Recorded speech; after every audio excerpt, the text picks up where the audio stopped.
लिखत हन कैसे बाबा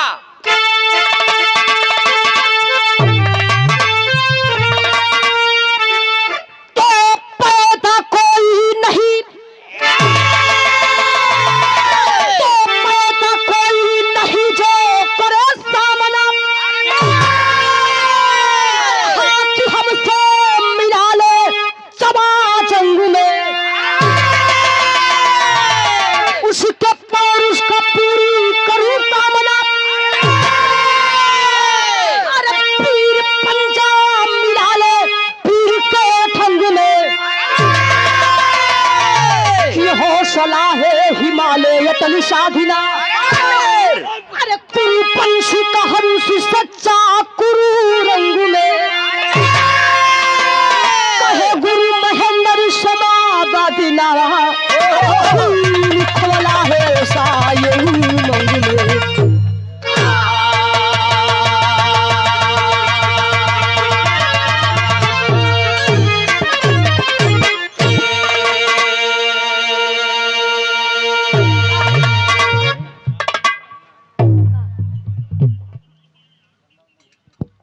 कहो गुरु महेंद्र समाबाधिना खून खवला है ऐसा ये मंगल में। एक लाइन मास्टर कवि जी बिरहा के अंदर बड़ा सुंदर कव्वाली लिखा तो लय बना क्या बात मुन्ना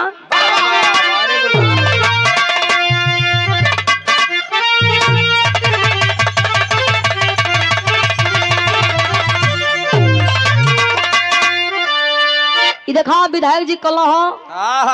के एक लाइन गजल सुना दा गजल सुना दिया हमके कैसे देखा पहले के जमाना से अब के जमाना से बड़ा अंतर हो गया बाबा ऊ का देखा पहले बिरहा होके तो जेंट्स में बिरहा होके बाबा अब लेकिन अब जमाना चेंज हो गया एक कोरी लेडी एक कोरी जेंट्स एक कोरी लेडीज देखा जब रामदेव गुरु जी बुल्लू गुरु जी का विवाह होके भैया बाबा तो ओ समय बुल्लू गुरु जी खड़ा होके तो कैसे गावे कैसे अरे तो एक बात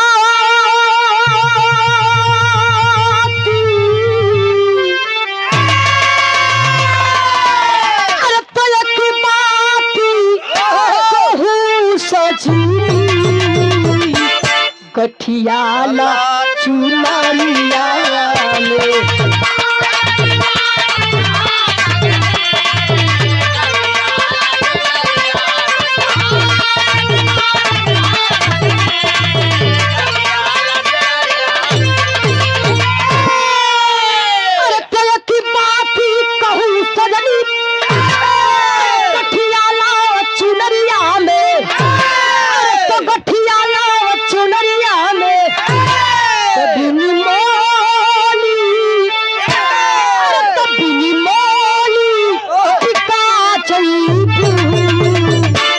माया के पचरिया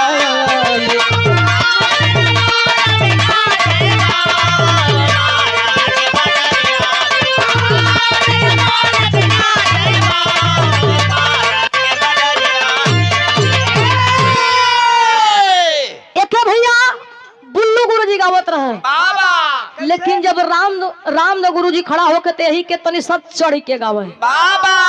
काढ़ के हारमोनिया के पत्ती पर मास्टर बाबा कैसे गावे अरे तो काबे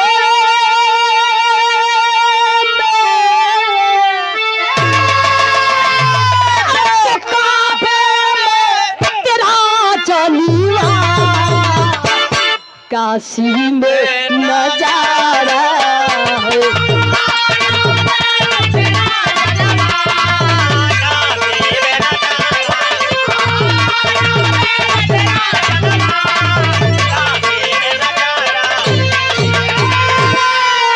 तो काबे में तेरा जलवा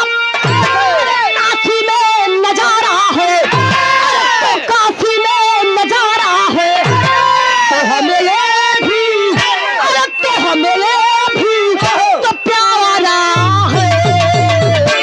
हमें वो भी तो प्यारा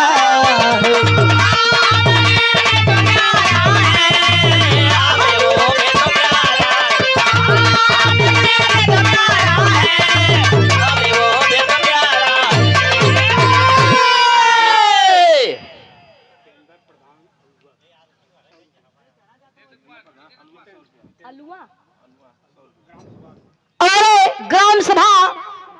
शानदार जानदार होनहार देशवा जितेंद्र प्रधान जी की तरफ से बाबा सादर 100 रुपया 400 वापसी है।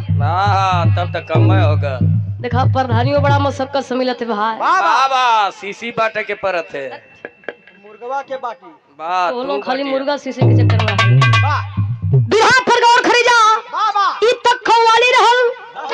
लेकिन कवि जी बिरहा के अंदर बड़ा सुंदर भाव लिखत होन कैसे कैसे अरे तो धरती परी अरे तो धरती परी नहीं कोई लहू सागर बहा दूंगा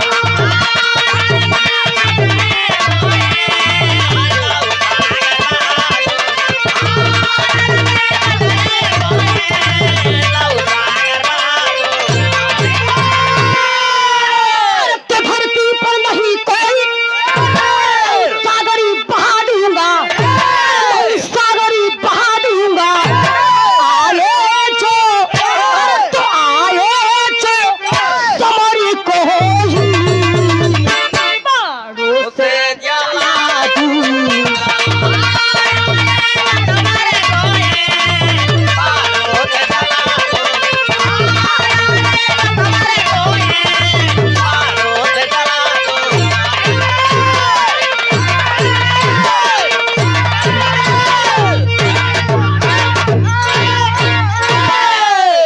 आराम आराम से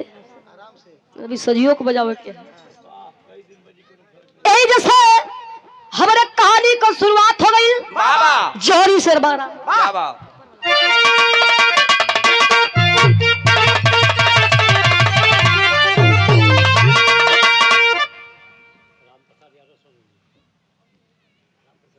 और बड़े ही सम्मान के साथ ये फिर से पुरस्कार राम प्रसाद यादव सनवैया धरती से बाबा इस आदर 51 रुपया लेकर सम्मानित के लिए आप बहुत बहुत दिल से धन्यवाद सब भाई लोगों के प्रणाम। आवा मास्टर बाबा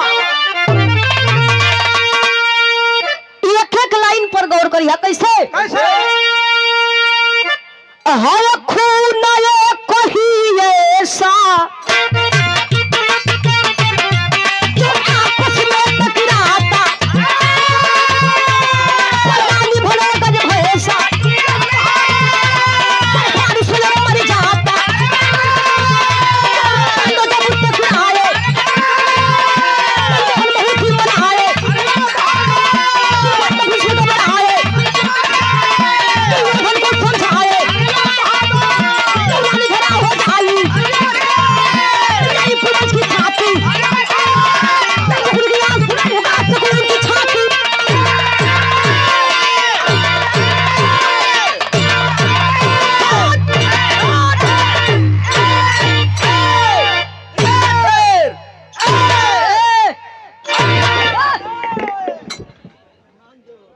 आराम से भाई जोर से साड़ मत दो बिरहा गावल बड़ी बात ना होला बिरहा को मेन पॉइंट हो कहानी। अगर कहानी आप लोगों के बढ़िया से इत्मीनान से समझ में आ जाई तो हमारे ये धरती पर बिरहा गावल सफल हो जाई। ई रखाई बात हो समय खबा जब पांचों पांडव अज्ञातवास बिता के हस्तिनापुर में अइलन वही समय दुर्योधन से अपन हक हिस्सा लगल मांगे। पांचों पांडव कल कि अच्छा तमन का 5 ठे भाई है जा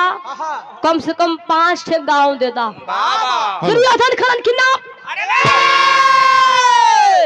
तोरा के सुई के नोक के बराबर जमीन ना दे भाई 5 गांव तो हमारे बीच में मुखिया जी चल के आए हुए हैं। पर गौर करी जाओ उस समय भगवान श्री कृष्ण कन्हैया जी दुर्योधन के समझावत हन मनावत हन लेकिन दुर्योधन माने खातिर तैयार ना होत हन। युद्ध का तैयारी होखे लगल कोई कुरुक्षेत्र के मैदान में पांचों पांडवों को सेना एक तरफ और कौरव को सेना एक तरफ। दोनों सेना भैया आमने सामने खड़ा युद्ध शुरू होके जात बा तो तक वही समय एक ठे छोट सा लड़का, बाबा छोट लड़का, छोटा सा हाथ, छोटा सा पाँव, आहा और ये सुरेश ठेकेदार साहब जी नई बस्ती की धरती से वाह ए सादर 100 रुपया देकर सम्मानित कैली। बहुत बहुत दिल से धन्यवाद बा। वाह इनका डंका डोलत है। ए भैया बहुत समय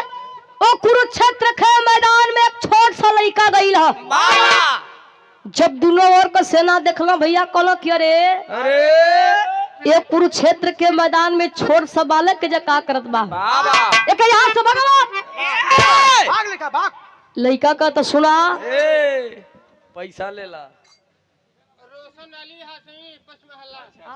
रोशन अली और उन लड़का कहता कि सुना मारी दोनों ओर का सेना अल्लम बल्लम गदा ले के भाजत हुआ। आहा ई दोनों ओर का सेना आके हमसे फरियाई हमार कुछ कह ना पाई। बाबा ए भैया जब ये तनी बतिया दोनों ओर का सेना सुनना भैया क्रोध में लाल हुन। आहा उस समय वो लड़का दोनों सेना से एक ठे बात कहता का कहीं बिरहा में एक ठे गीत हो। बाबा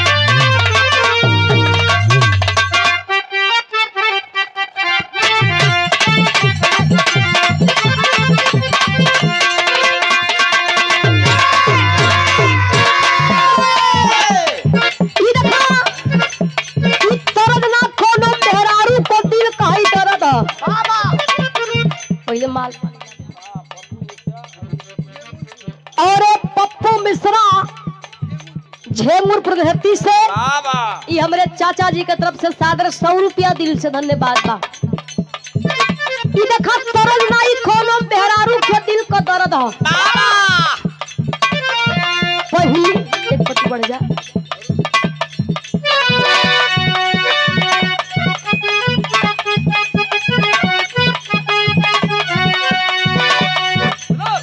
पहली रात पायल चुरला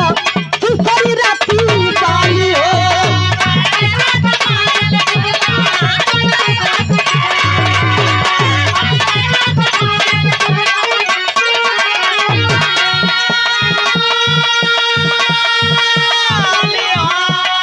दूसरी रात झुमका झुलनी चुरला हाली हाली हो।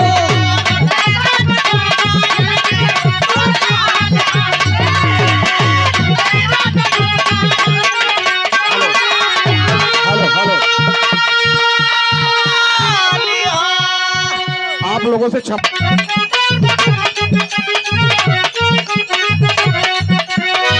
पहली रात पायल चुरला दूसरी राती काली हो।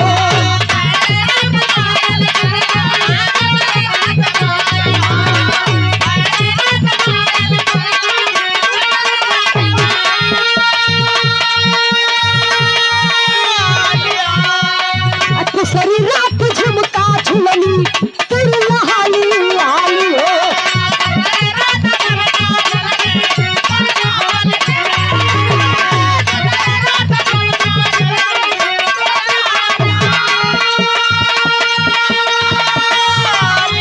नैहर अपना दे गयो रहनवा राजा जी। नैहर अपना दे गयो रहनवा राजा जी। राजा मारे में चुरला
अशोक कुमार बिंद जी जो कि बड़े ही शानदार जानदार होनहार के पिया वाला सयतना अरे क्या करवाई तू हो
तुरंत भइल का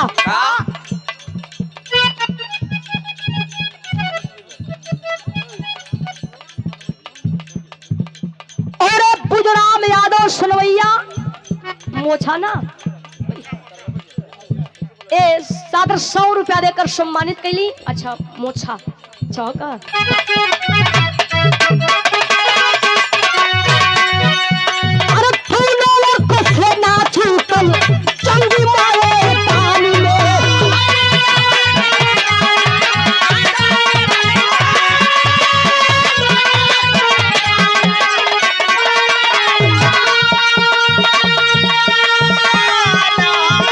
छोटिया फिरावे सबही अपने गुमान में छोटिया फिरावे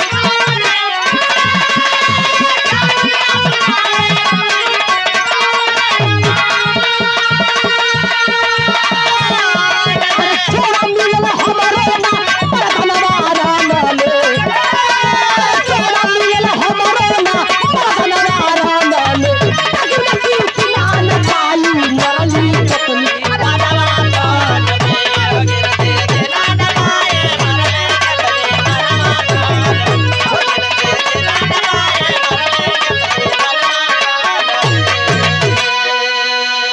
ए भैया वो समय उ लइका कहता कि हमारा जोड़े धरती पर ना केहू पैदा होई। भगवान श्री कृष्ण कन्हैया जी लगला मने मने सोचा कहला कि ये बेटा यहाँ गुल्ली डंडा का खेल ना होता यहाँ महाभारत की दूसरी होके जात बाप लइका कलश कौनो युद्ध दूसरी होके उसे हमसे का लेव देव क्या भगवान श्री कृष्ण कन्हैया जी समझ गिला कि लइका बड़ा जिद्दी हम मानी उनी हो ना ई देखही में छोट लगत है लेकिन एकर बात बड़ा बढ़हन लगत है। का काम कइला क्यों लइका के तनी सब बगल में लेके गइला साइड में ले गिलो बगलिया में एक पीपर का पेड़ रहल भैया। भगवान श्री कृष्ण कन्हैया जी कहला कि अच्छा तुम मानत है कि तू वीर हुआ पहलवान हुआ बुद्धिमानी हुआ लेकिन हम ऐसे न मानब भैया भैया भैया आराम से तोरा से परीक्षा ले अगर वो परीक्षा में पास हो गईला तो समझ जाए कि तू असली पेवर वीर हुआ। लइका कलश की तुहार इच्छा हमार परीक्षा जल्दी ला। भगवान श्री कृष्ण कन्हैया जी कहला कि पीपर के पेड़ में जितनी पतई लगल है माथे के बार से पूरा पतई के छेदे के होई। लइका कथ बस इतना भगवान श्री कृष्ण कन्हैया जी कहला कि क्या वही बस समझ में आवत है। ओ समय वो लइका तरकस में से बाहर निकाल के जब वही मंत्र के पढ़े चालू करे जात हो तब तक भगवान श्री कृष्ण कन्हैया जी ओ पिपरा का पतैया एक ठे तोड़ के अपने पैरवा के तरवा दबाई लेलन। लइका बाहर चलावे के चला देलस जितनी पतई रहा भैया माथे के बार से पूरा पतई के छेदा छेदा छेदा छेदा छेदा छेद देला का देला छेद देला छेद देला जितनी पतई रह माँ भैया थोड़ा साउंड बॉक्स में आवाज खोला हल्का सा। हाँ हारन का आवाज सुनात हुआ ऐसा खोल दा। हेलो हेलो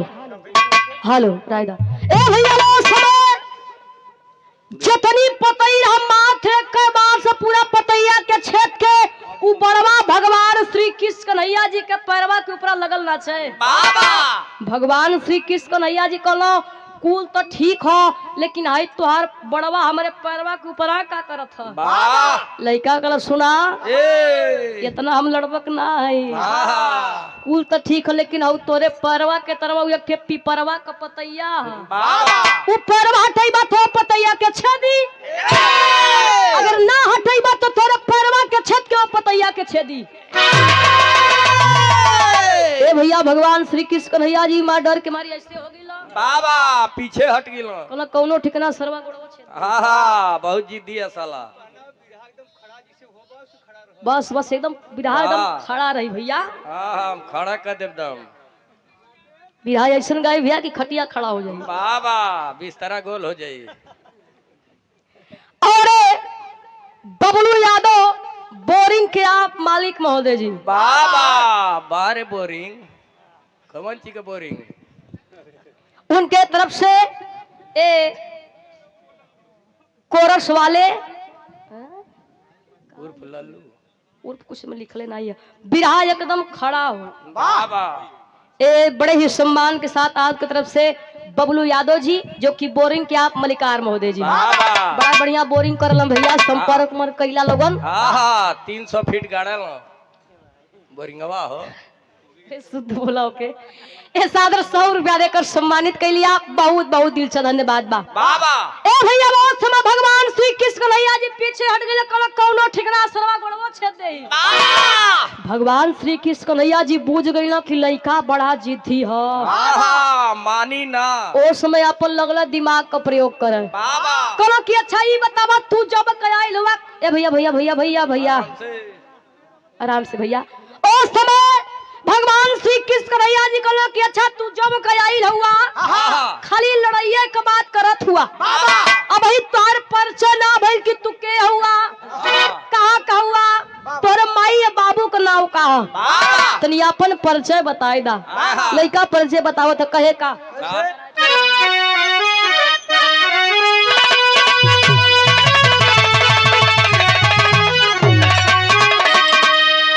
ये देखा ये तरज के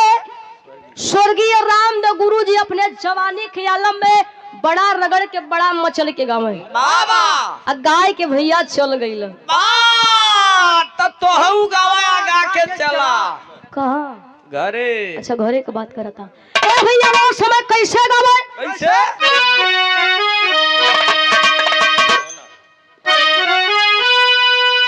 अरे तो गवा ना करा पिया घरे बैठैले अरे तो गवा ना करा पिया घरे बैठैले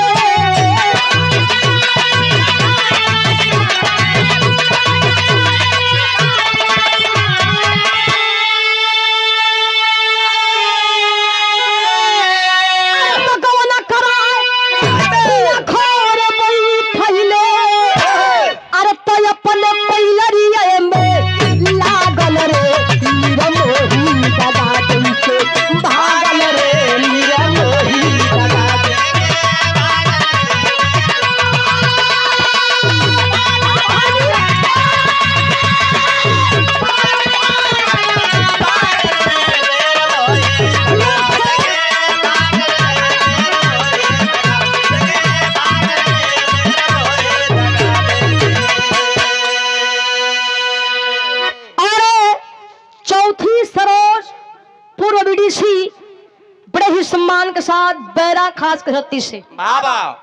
ये आपके तरफ से सादर 100 रुपया देकर सम्मानित के लिए दिल से धन्यवाद बा। बाबा लेकिन वो समय लड़का अपन परिचय बतावा था का कहे का अरे तो बरबरी कन्ना मामा हमारा भी बतादा अरे तो बरबरी कन्ना मामा हमारा भी बतादा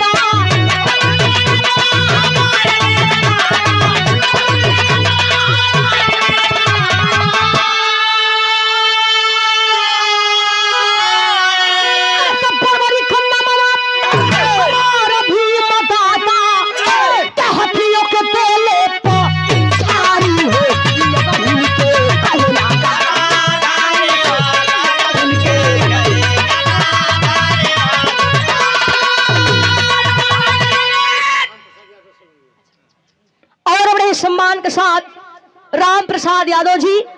सरवैया घृति से फिर से पुरस्कार सादरी 51 रुपया देकर सम्मानित के लिए आप बहुत बहुत दिल से धन्यवाद बाबू घटो कछी कइले पलनावा कम कंठी का हम पियली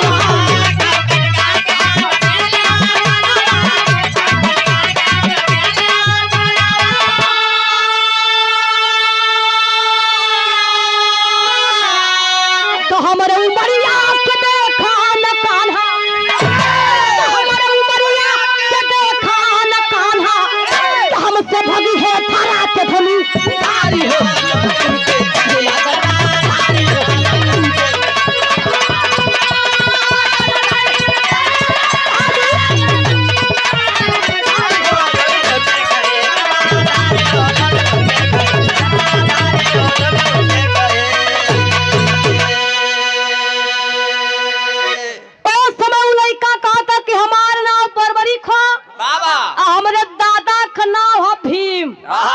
हम भीम को नाती है और हमारे बाबू को नाम है घटोत्कच हमारे माई का नाम है कंटिका भगवान श्री कृष्ण कन्हैया जी कहलो कि अच्छा ही बतावा कि कुरुक्षेत्र के मैदान में आई रहला जरूर लेकिन के करे ओर से लड़ल चाहत रहला बरबरी कहला हमार माई तक कले रली बैठा जखरे ओर का सेना कमजोर पड़ी ओखरे ओर से जाके तू लड़िया तो ये कन्हैया जेखरे ओर को सेना कमजोर पड़ी ओखरे ओर से जाए कि हम लड़ब भगवान श्री कृष्ण कन्हैया जी लगलम मने मने सोचे कहे लगलन की त लड़ाई धर्म आ अधर्म कबा हम तो धर्म के जिताई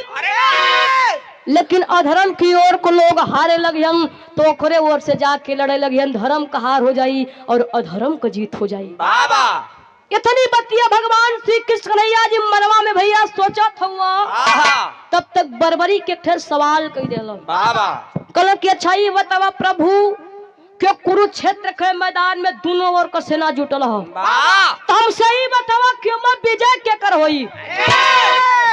भगवान श्री कृष्ण कन्हैया जी कहलो बस बेटा अब तू असली मौका दे देले कहलो कि धरती लहू मांगत है खून मांगत है धरती खून मांगत है कि जेखरे ओर को कुंवार लइका भी होखे बलशाली होखे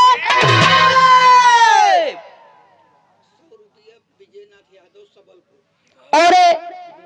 विजयनाथ यादव सबलपुर घाटी से 100 रुपया 100 रुपया लौटा दो ए सादर 100 रुपया दिल से धन्यवाद ओ समय भगवान श्री कृष्ण ओ समय बस मात्र 5 मिनट का और समय सरकार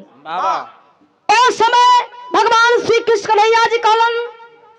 कि जखरे ओर को कुंवार लइका बलि दे देही ओकरे ओर को सेना विजय हो जाई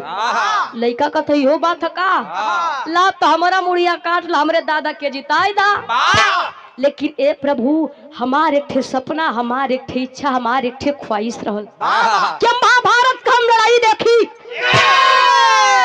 भगवान श्री कृष्ण कन्हैया जी कहला तोर मुड़िया कट जाई तो बहुत तू महाभारत का लड़ाइया देखबा आखिर समय कैलन का विरह में टेरी का भाव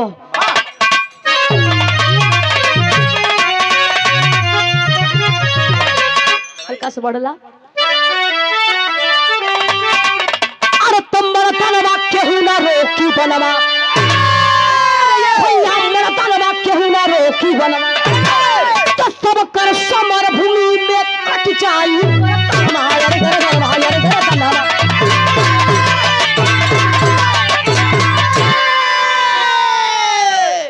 सबकर समर भूमि में कट जाई गर्दनवा मर्दनवा केहू ना रोकी बनवा भगवान श्री कृष्ण कन्हैया जी अब्बर बड़ी कमड़िया काट के बाबू वो कटल की मुड़िया के नीलगिरी पर्वत पर रख देलन कहलन कि तू यही जैसे ये महाभारत का लड़ाई देखबा मुड़िया रख के बाबू भगवान श्री कृष्ण कन्हैया जी कुरुक्षेत्र के मैदान में जब अइलन तो ओ समय का नजारा का है मास्टर विरह का आखिरी तरज हो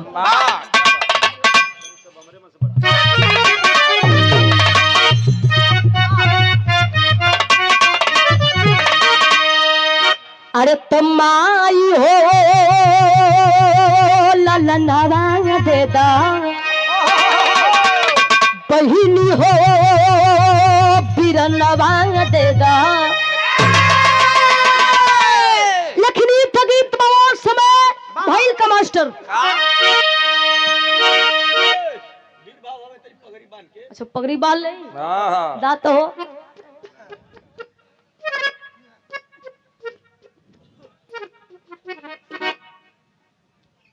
वाह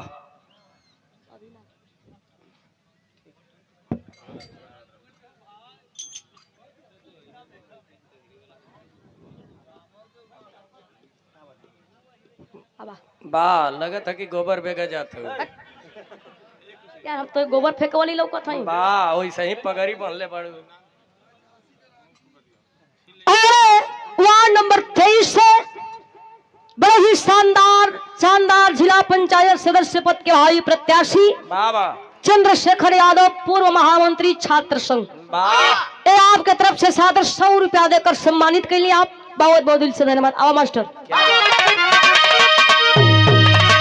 अरे तब्बा जल बाबा जनवा चंकी,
सम्हारे रथ परी पैठे भगवान हो, सर से कटाला सर से हटल हो।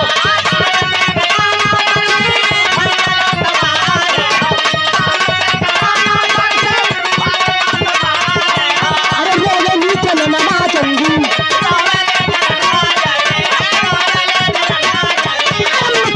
खंडनमा चंगी,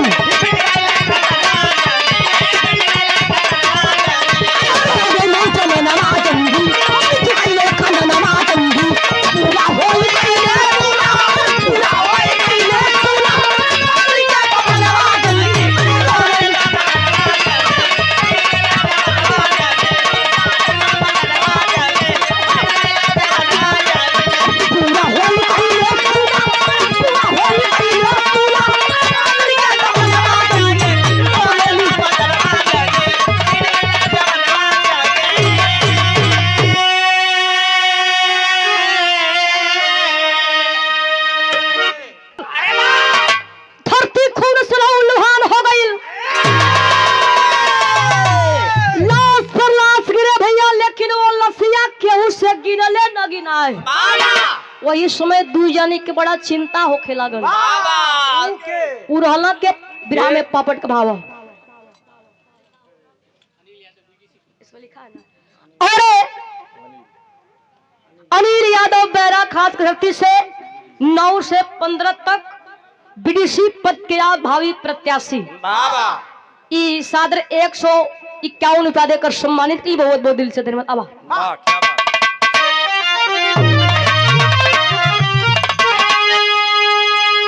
तनसे राजा एक लाइन बढ़ला। अरे तरनाइल खून से कुरुक्षेत्र का धरतिया छतिया फाटल बा। तरनाइल खून से कुरुक्षेत्र का धरतिया छतिया फाटल बा। तो पागल भइली छतिया फाटल बा।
उनकर मम्मा रहला हाँ हाँ जन पासा खेलावत रहा।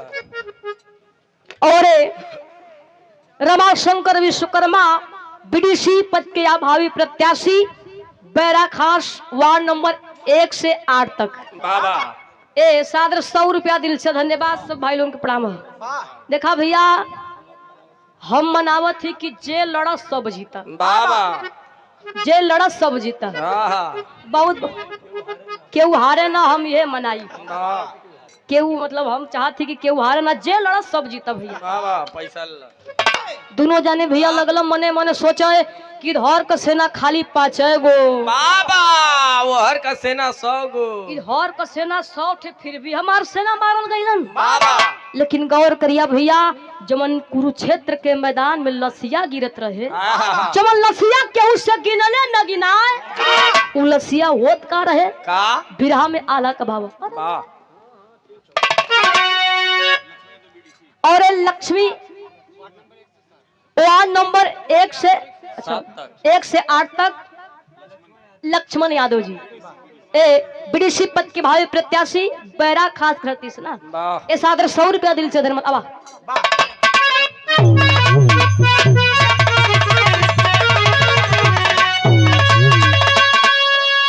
अरे वाह क्या बात। अरे तेरी पला हिमालय देख के दिल खेला सगरवा तो गईले हमारा जो खुद सुना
द्रौपदी बाबा चंडी का रूप धारण कई के बाबू रोज सुबह में लड़ाई होके और रात के समय में जाके पूरा लसिया के खा जाए। बाबा ऐसा करत करत करत करत 18 दिन बीत गई। हाँ लेकिन गौर करिहा जोन बरबरी का कटलकी मुड़िया नीलगिरी पर्वत पर रखल है बाबा वो महाभारत का लड़ाई देखत बा। हाँ महाभारत का लड़ाई 18 दिन तक चलल। बाबा पांचों पांडव भैया जीत गईलन और कौरवन का हार हो गई। जब पांचों पांडव भैया जीत गईला तब पांचों पांडवन के घमंड हो गई। भीम भैया मार अपन गला लेके लगल भाजा ऐसे ऐसे सीना उतान करत हुआ। ये महाभारत का लड़ाई हमारे वजह से हमारे बले पर जीतल गई। ए भैया अर्जुन तीर धनुष लेके वो भाजत हुआ। बोला मत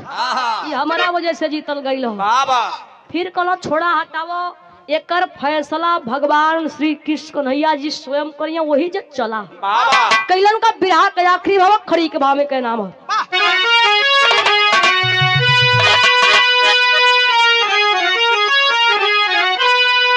देखा पहले पंधारी दे के गावत रहे हमारे गुरुजी बताए रहे तब हम जाने रहे। कैसे गावत रहे मास्टर। अरे तया बना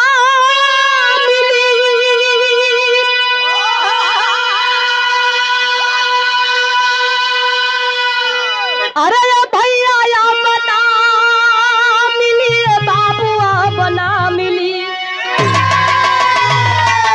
जेकर मर गया माई बाबू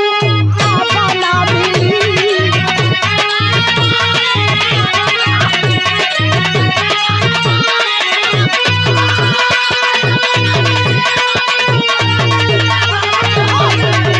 जेकर मर गया माई बाबू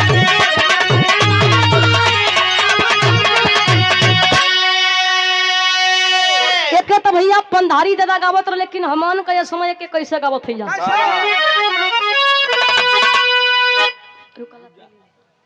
वाह माल ले ले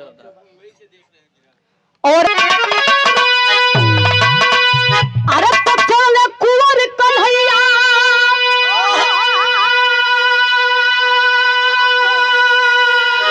संग में पांडव बिरावा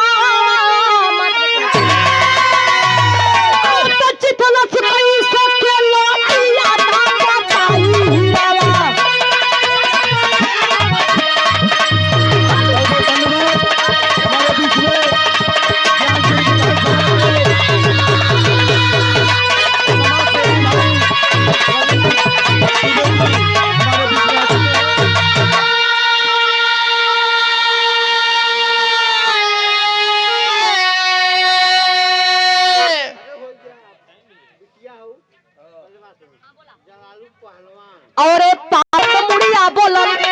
उठो कर लागू मान हो अरे तो सब ही के रानावा में मरले भगवान हो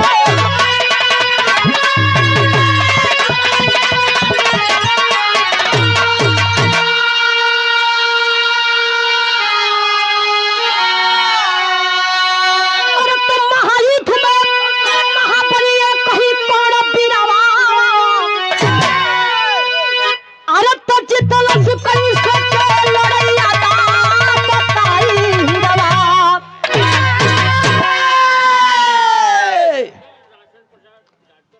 और अब ले ला बिरहा का आखिरी निचोड़ गौर करिया वाह इ मेर निचोड़ बा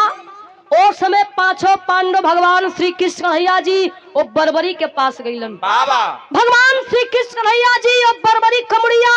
अपने हथेली यानी अपने हाथे पर रख ले हुआ बाबा इधर भीम के अंदर लगा लड्डू फूटे भैया मार मने मने मुस्कियात हो कथू हमारा नाती है हमारा वाली करी हमारा वाली करी ए भैया भीम जाके कथो के बरबरी अच्छा ये बताओ कि महाभारत लड़ाई के करे वो जैसे जीतल गई बाबा वो भीम कटल की मुड़िया कुछ बरबरी का कटल की मुड़िया कुछ बोलत ना है बाबा भगवान श्री कृष्ण कन्हैया जी कला बरबरी तुम्ही को फैसला करना है क्या सही और क्या गलत है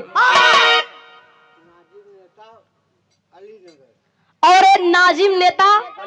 अलीनगर के धरती से हमने नेताजी की तरफ से पंखुड़े में गोथा हुआ पुष्पहार और सादर 100 रुपया देकर सम्मानित के लिए दिल से धन्यवाद बाबा ए भैया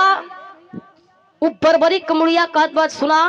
ओ कुरुक्षेत्र के मैदान में तो लोगों को तो था ये पता ना रहे बाबा वो मात्र दो वीर योद्धा दिखत रहलन वाह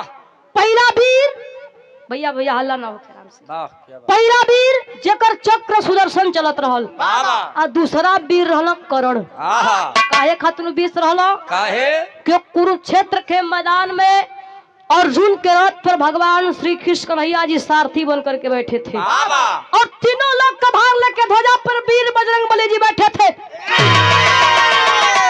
जब अर्जुन बाण चलावा भैया तो कर्ण का रथिया 3 हाथ पीछे जाए बाबा और जब कर्ण बाण चलावा भैया तो अर्जुन का रथिया 1 हाथ पीछे जाए तो भगवान श्री कृष्ण कन्हैया जी कहलो जियो कर्ण जियो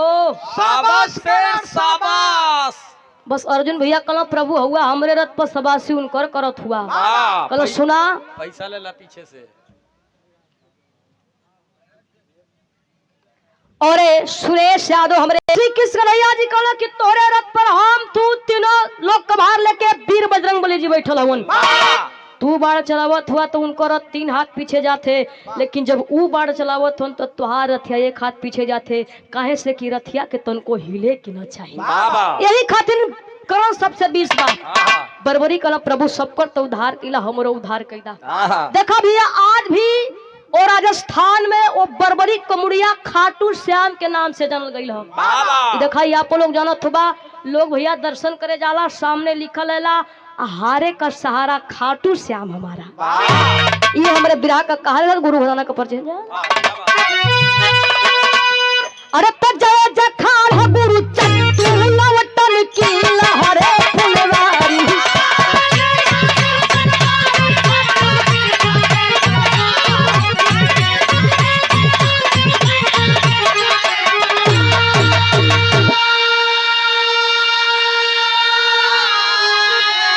अरे तो फिर बस सीना